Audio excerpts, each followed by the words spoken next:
Bir biznesmen million dollar pul to'pladi. U endi ishlashni bas qilib 1 yil dunyo kezib, hordiq chiqarmoqchi bo'ldi. Ammo bu qarorga kelib ulgurmasidan uning oldida ajal farishtasi paydo bo'ldi. U farishtadan ozgina vaqt so'radi. Menga 3 kun yashashimga imkon ber, boyligimning 3dan 1 qismini beraman. Farishta ko'nmadi. Xo'p, unda 2, yo'q, 3 million beraman. Menga go'zalliklardan bahra olish va ishni deb anchadan buyon birga bo'lmagan oilam bilan birga bo'lish uchun 1 kun vaqt ber. Ammo farishta qarorida qat'iy edi.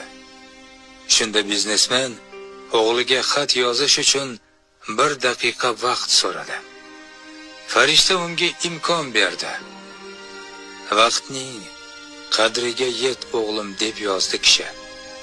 Men umrim davomida to'plagan millionlarimga hattoki 1 soat ham vaqtni sotib ololmadim.